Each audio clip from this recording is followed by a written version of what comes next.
Full review of the Clifton 9, let's go.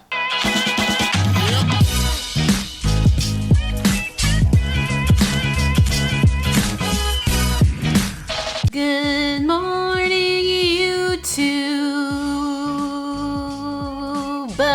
What's up, everybody? I hope you're safe and healthy and happy and doing okay. If you saw the intro, then you already know that we're going to be doing the full review of the Hoka Clifton 9 today. And it's always a fun day when we get to do a Clifton because that is the shoe that got me into running technology and interested in running shoes to begin with. Hard to believe that we are on the 9th version of this shoe, though. Time flew. Before we start talking all about the Clifton 9, though, please, if you could, go follow me on Instagram. I'm trying to get to 10K followers. I'm sort of almost there. I'm getting there, slowly climbing up. But if you like shoe content, running content, it's just another fun place to be. So please go follow me at Run Like Heller. Every time that I review a Clifton, I go into sort of the history of max cushion shoes and that whole thing. So I'll try to spare you from that. But basically what I will say is that this shoe has changed quite a bit from the 1 to the 9. Obviously, that's what shoes do. But for a while there, I felt like they lost sort of the spark of the Clifton, what people loved about it and what created the cult following for Hoka for so long. But during my first impressions of the shoe, I said that I thought that Hoka was back on track with the Clifton 9 and we're starting to see a little more life and excitement in the shoe again. And at the full review, I have to say I feel the same way. But we're going to get into more detail about that today. We're going to talk about what I liked and didn't like from the upper, the midsole, the outsole. And of course, I rated out of 5 stars. But if you're looking for really like specifics on the shoe and specs, all that kind of stuff, then I would suggest going to my first run impressions video where I have a little more detail on all of that. But before we get started on the full review, you have to watch the run footage. Let's go. Work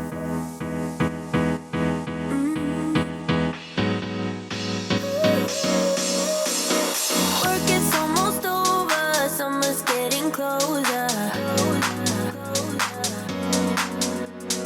No time to be sober, sunshine on my shoulders. I'm alive and breathing, living my best life. Love is on my mind and it's making me high. I'm staying in this moment, though it's hard sometimes, but I work it out every once in a while. I feel the love, I feel it growing every day. I feel the love, I feel the love. I hope it never goes away. I feel the love, love, love. Feel the love, love, love. I feel the love. Before we get started today, I do want to let you know that this shoe was provided to me by Hoka and Running Warehouse. However, neither company is going to see this before you. They can't tell me what to say, and all of my opinions are my own. First things first, let's start with the upper. As usual, Hoka is using an updated engineered mesh. Now, I ran in this shoe in both cold temperatures. I got this shoe in February, and now it's June. So I have been through what feels like many different climates, starting from very cold to pretty hot. Yesterday it was like 80 degrees. I would say that while this shoe is not the most breathable option, it does get the job done.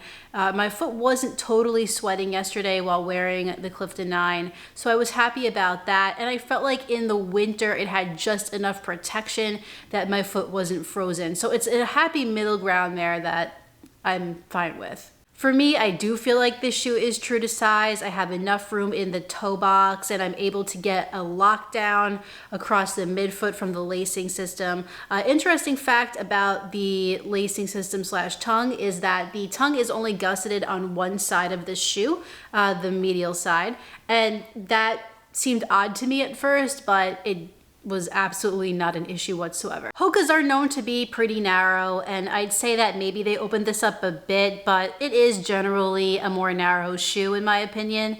Fine for me because I have a narrow foot, but if that's something that is a problem for you, you might want to try this on in a store before ordering it. Otherwise though, I don't really have much to say about this upper. Over the course of, I believe I have 55 miles in this shoe, The material has held up just fine, no glaring problems. I haven't had any issues with blisters or hot spots or irritation in the Clifton 9. So it's a similar upper but has a nice facelift that I think that people will appreciate. Now moving down to that midsole of CM EVA foam, it also has an early stage meta rocker technology and a flat waisted geometry to help the shoe be a little bit more stable, even though it is a neutral shoe. In the last couple versions of the Clifton before the 9, I think it was losing people because it was just too soft, felt lifeless, and honestly felt like sort of difficult sometimes to run in because it was so soft. I'm happy to say that I think they really upgraded this foam. Yes, it's still an EVA, and I know that there are runners who don't want any shoe that has EVA anymore because they think it's outdated, but I personally like the foam used here quite a bit. I think it's soft, but it loses some of that sink, and in return, it gives you a little more resiliency, a little more response in your stride, which makes it a more versatile shoe. If you want just one shoe in your rotation and you don't want to be switching out constantly, I think this can get a speedier workout done a lot better than maybe the 7 and the 8 could. I've taken the Clifton 9 out on all different types of runs, and it worked really well with me with what I was trying to do that day. When I wanted to go slower and easier, I felt the sink and softness of the foam, but when I wanted to pick up the pace, I felt the rocker rolling me forward, and I felt the foam reacting a little bit better and just getting me up to my next stride. Is this the most exciting ride for a shoe? No, not necessarily, but I think if you're not really looking for crazy, looking for standard, this is a good place to look. And over the course of 50 miles, I haven't seen really any issues with this foam. So I think they nailed it with this midsole update. All right, turning this shoe over, we have some Durabrasion rubber, those little orange pods that you see in the forefoot, and we have that in the heel as well, and some exposed CM EVA down the midfoot. I am pretty impressed with how this rubber has held up. I think in the past, my outsoles for my Hoka Cliftons were not great. Probably in the last couple iterations they've been decent, but in the past no good. Here I think it's even better.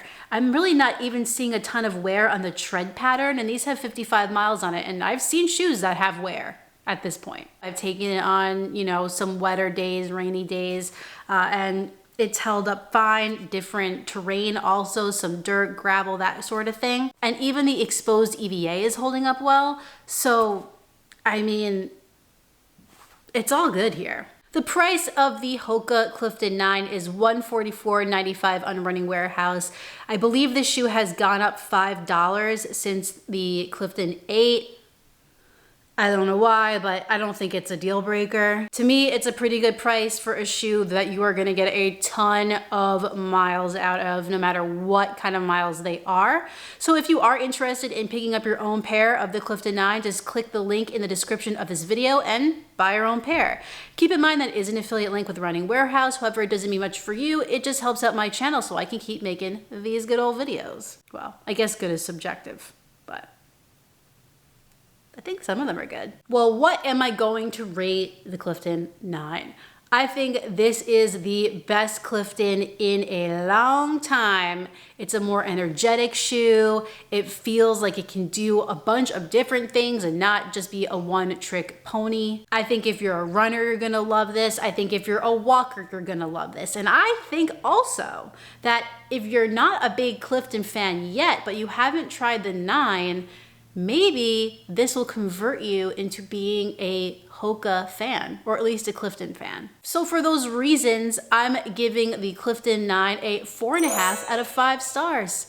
I think they nailed it with this one, and I'm very excited to see what the 10 will have in store. Maybe that'll be a 5. I haven't rated a shoe a 5 yet, but I think that the Clifton 9, for what it is, for what it's supposed to be, it checks off all of the boxes. What deters me from making it a solid 5 is that I'd like even more bounce from the foam, maybe a little less rigidity from the shoe in general, but those are very sort of mild things. My time with the Clifton 9 is nowhere near over. I'm gonna be starting a training cycle soon, so I'm gonna have lots and lots of miles to run.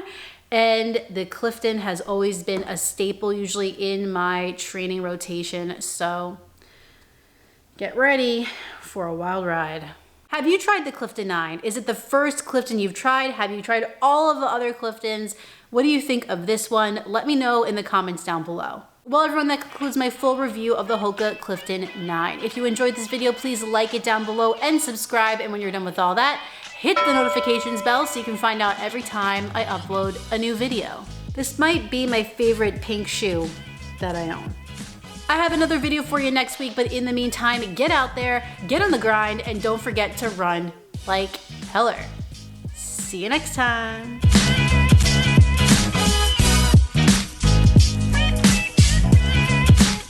Do you like it? Oh, it looks like you'll love it. It looks like you'll love it. Are you camera shy?